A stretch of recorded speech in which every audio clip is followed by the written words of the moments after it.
पुस्तक का नाम यज्ञ पिता गायत्री माता, लेखक वेदमूर्ति तपोनिश पंडित श्री राम शर्मा आचार्य। ऑडियो 3। यज्ञ भावना ही देव पूजन है, दान है। गुरुदेव यह तो ठीक है, हमने कहा, पर एक बात समझ में नहीं आई। यज्ञ की अग्नि में तो जो कुछ भी डालते हैं वे जलकर भस्म हो जाता है, और आप कहते हैं कि यज्ञ से ही सृष्टि की रचना हुई है। ये कैसे संभव है? देखो बेटा, यह तो तुम्हें कई बार समझा चुके हैं कि पूजा पाठ कर्मकांड सभी में क्रिया के साथ भावना भी आवश्यक है। यज्ञ में भी वही बात है। उसके साथ भी भावना, श्रद्धा, सक्रियता तीनों का समन्वय चाहिए, तभी उससे पूरा लाभ मिलता है। अन्यथा केवल अग्नि संस्कार से जो प्रभाव अन्य पदार्थों पे पड़ता है वे हम सब पर भी पड़ेगा। यज्ञ से तात्पर्य है देव पूजन, दान, त्याग, बलिदान व संगतिकरण। यज्ञ में हम अपने प्रिय खाद्य पदार्थ एवं मूल्यवान सुगंधित पौष्टिक द्रव्य अर्पित करते हैं। इस प्रकार हम कुछ न कुछ दान करते हैं, त्याग और बलिदान करते हैं। यही यज्ञ की मूल भावना है, जो कि संसार की सभी क्रियाकलापों में स्पष्ट दृष्टिगोचर होती है। शिशु का निर्माण कैसे होता है? माता ही तो अपने रक्त मांस के एक भाग का त्याग इसके लिए करती है, असीम कष्ट सहती है, अपना शरीर निचोड़कर उसे दूध पिलाती है, कितने निस्वार्थ भाव से उसका पालन पोषण करती है, बच्चे को सूखे में सुलाती है और स्वयं रात में गीले में पड़ी रहती है। यदि माँ यह सब त्याग व बलिदान ना करे तो क्या शिशु का जन्म और जीवन धारण संभव हो सकेगा? और देखो, पिता भी तो इसमें कितना त्याग करता है। अपनी कमाई का अधिकतर भाग बच्चे के पालन, उसकी शिक्षा दीक्षा पर व्यय करता है। उसकी उन्नति व प्रगति के लिए हर प्रकार के त्याग व बलिदान को सदा तत्पर रहता है। अब बोलो, मनुष्य का जन्म यज्ञ भावना से होता है या नहीं? इसी प्रकार इस सृष्टि की रचना हुई है।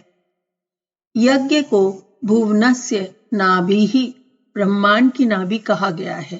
प्रथम यज्ञ पुरुषार्थ सृष्टि रचना के समय ही हुआ था। कथा सर्वविदित है। विष्णु की नाभि से कमलनाल निकली, उसके विकास से कमल खिला, उस कमल में सृष्टिकर्ता ब्रह्मा प्रकट हुए और सृष्टि क्रम चल पड़ा।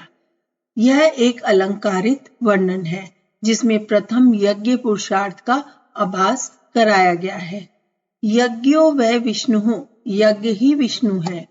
एवं यज्ञ को भुवनस्य नाभिः कहने का तात्पर्य यही है कि जिसमें से कमल एवं सृष्टिकर्ता ब्रह्मा की उत्पत्ति हुई, वह दिव्य नाभि यज्ञ ही है। यज्ञ पुरुषार्थ की कर्म वल्लरी आगे बढ़ी, उसके अंगोपांग कमल के रूप में विकसित हुए।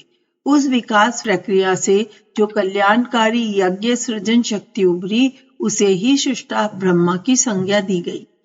इस प्रकार प्रकट हुई सृष्टि के संतुलन और विकास के लिए यज्ञ अनुशासन एवं पुरुषार्थ को जागृत, विकसित बनाए रखने की बात कही गई।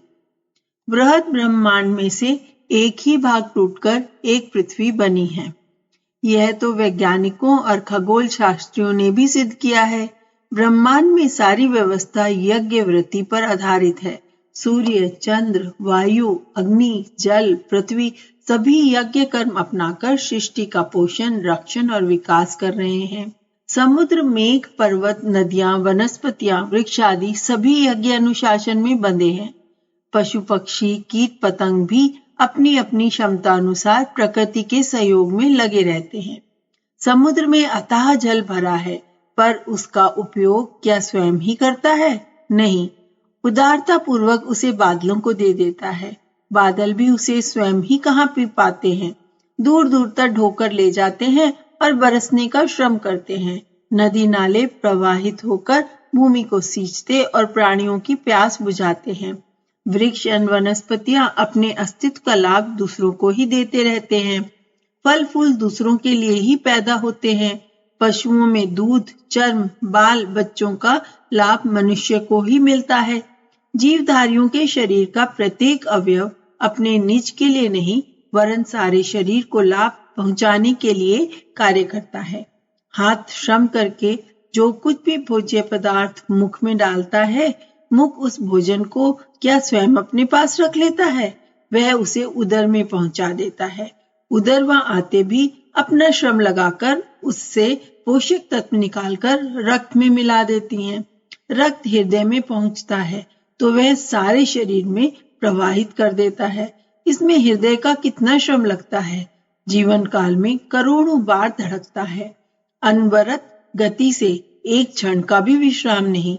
यदि हृदय अपना यह श्रम का त्याग रोक दे तो फिर इस शरीर का क्या बने? त्याग और बलिदान की यह यज्ञ भावना ना हो तो इस संसार का क्या बने? हमारी प्रगति विनाश में परिणित हो जाए। तभी तो उपनिषद में कहा गया है, यज्ञ ही संसार चक्र का धुरा है। धुरा टूट जाने पर गाड़ी आगे कैसे बढ़ सकेगी? पूज्यवर ने कहा, तुम्हें एक दृष्टांत सुनाता हूँ। एक फकीर था, जंगल में एक कुटिया में रहता था। कुटिया इतनी छोटी थी कि वह अकेला ही उसमें लेट सकता था। एक रात घनघोर वर्षा हो रही थी। एक व्यक्ति भीगता हुआ वहां आया और बोला, बाबा, क्या मुझे भी बरसात में यहाँ आश्रय मिल सकता है? फकीर बोला, क्यों नहीं भाई, मैं इस कुटिया में अकेले ही लेट सकता हूँ, पर अब हम दोनों बैठकर आराम से रात काट देंगे। कुछ देर बाद एक व्यक्ति और आ गया। उसने भी सिर छिपाने के लिए जगह मांगी। फकीर ने कहा, आओ भाई आओ, अभी तो हम दो ही यहाँ बैठ सकते थे, लेकिन अब हम तीनों खड़े होकर आराम से रात काट लेंगे। बेटा, यही यज्ञ का सच्चा दर्शन है। स्वयं कष्ट उठाकर भी दूसरों के सुख में ही अपना सुख देखें। सर्वे भवन्तु सुखिनः। गुरुदेव, ऐसे किस्से तो काल्पनिक भी हो सकते हैं। कोई प्रत्यक्ष उदाहरण हो तो बताइए, हमने अपनी शंका प्रकट की। अरे तो फिर दूर ही क्यों जाते हो? वृंदावन के राजा महेंद्र प्रताप को तो तुम जानते ही हो। हाँ गुरुदेव, वे आपके पास आते थे और तभी हमने उनके दर्शन भी किए थे। हाँ वही। बेटा, राजा महेंद्र प्रताप की कोई संतान नहीं है। उनकी रियासत में 100 गांव हैं।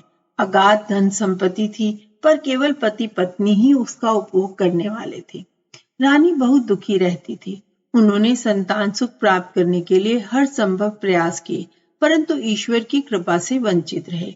एक दिन राजा महेंद्र प्रताप को इस समस्या का एक अनोखा उपाय सोचा और उन्होंने घोषणा करा दी कि रानी ने पुत्र को जन्म दिया है। ये समाचार सुनते ही नगर में खुशी की लहर दौड़ गई। लोग मंगल गीत गाने लगे और चारों ओर हर्ष व उल्लास का वातावरण छा गया। रानी ने सुना तो सन्न रह गई। राजा से कहा, ये आपने क्या किया? मेरे पुत्र हुआ है और मुझे को पता नहीं। कहीं आप पागल तो नहीं हो गए? राजा महेंद्र प्रताप ने सांत्वना देकर कहा, रानी तुम चिंता न करो, हमने बहुत सोच विचार कर ही ये घोषणा की है, तुम बस देखती जाओ। उधर राजा ने राज्य के प्रमुख लोगों को बुलाकर नगर भोज की व्यवस्था करने और सभी राजाओं को आमंत्रित करने का आदेश दिए। उन्होंने यह भी घोषणा की, भोज के दिन ही नामकरण संस्कार भी होगा और इसके लिए महामना मदन मोहन मालवीय जी को आग्रह सहित निमंत्रित किया। यह सब जानकर नगरवासी प्रसन्नता से नाचने लगे। जोर शोर से तैयारी प्रारंभ हुई और नियत दिवस पर भव्य भोज का आयोजन हुआ। दूर दूर से लोग आकर सम्मिलित हुए और अत्यंत सुंदर व्यवस्था एवं स्वादिष्ट भोजन से तृप्त होकर बधाइयां देते रहे। भोज के पश्चात विशाल पंडाल में नामकरण संस्कार के लिए सभी एकत्रित हुए। सारी जनता और अतिथि राजा अपने स्थान पर बैठ गए। मालवीय जी भी अपने आसन पर विराजमान हुए। राजा महेंद्र प्रताप भीतर गए और रानी से पंडाल में चलने को कहा। रानी ने घबराकर कहा, महाराज आप क्या कर रहे हैं? क्यों सबके सामने मुझ दुखियारन की हंसी उड़ाना चाहते हैं? महेंद्र प्रताप ने रानी की बात पर ध्यान नहीं दिया और स्वयं ही अपने कंधे पर डाले हुए दुपट्टे से रानी की साड़ी की गांठ बांध दी और उनके साथ लेकर पंडाल में आ गए। देखकर सारी प्रजा जय जयकार करने लगी, पर तभी यह देखकर कि रानी की गोद में बच्चा तो है ही नहीं, सब लोग सन्न रह गए। किसी ने दबी जुबान में कहा, रानी बच्चा गोद में क्यों लाती? नौकरानी ला रही होगी। तभी राजा महेंद्र प्रताप ने खड़े होकर सभी का अभिवादन किया और बोले, भाइयों, हमारे पास 100 गांव की जागीर है, उनकी सारी आमदनी हम दोनों ही खर्च करते हैं। अब हमने निर्णय किया है कि केवल एक गांव की आय ही अपने प्रयोग में लेंगे। शेष 99 गांवों की आय से यहाँ एक विद्यालय खोला जाएगा, जिसमें गरीब बच्चों को पढ़ाने की व्यवस्था होगी। उनके रहने का, खाने का, किताबों का सारा प्रबंध होगा। वे सब हमारे बच्चे होंगे। राजा की ऐसी अप्रत्याशित घोषणा सुनकर सभी उपस्थित लोगों की आंखों से अश्रुधारा बहने लगी। राजा ने मालवीय जी से नामकरण करने का अनुरोध किया। मालवीय जी भी आंसू नहीं रोक पा रहे थे। वे बोले, राजन, जिन गरीब बच्चों के लिए आपका इतना असीम प्रेम है, उनके इस विद्यालय का नाम हम प्रेम विद्यालय रखते हैं। उस विद्यालय में जो बच्चे पढ़ते थे, राजा रानी के वहां पहुंचने पर वे सगी औलाद की तरह उनसे लिपट जाते थे।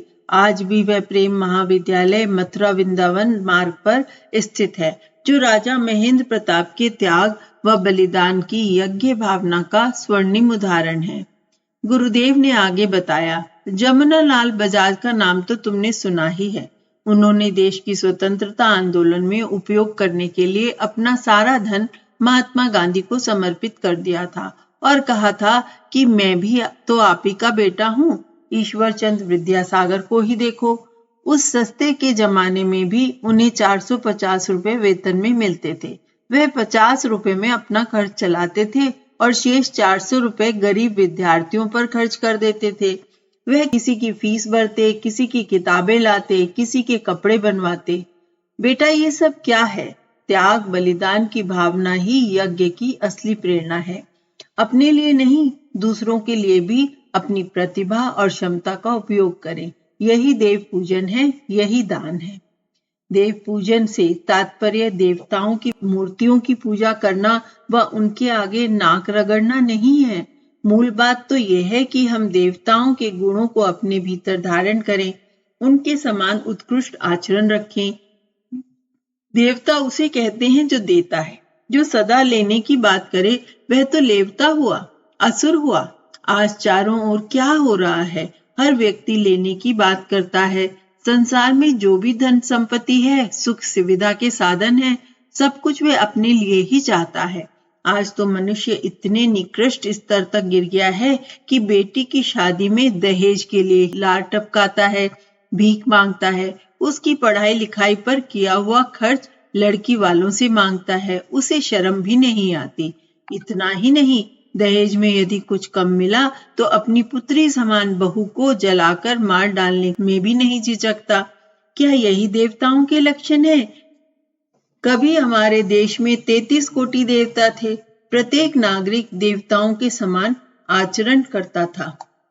यज्ञ का एक अर्थ देव पूजन इसी से है कि यज्ञ देवता को हम जो भी अर्पण करते हैं, उसे वे वायुभूत बनाकर सारे वायुमंडल में बिखेर देते हैं, उसे हजारों गुना बढ़ाकर वापस कर देते हैं।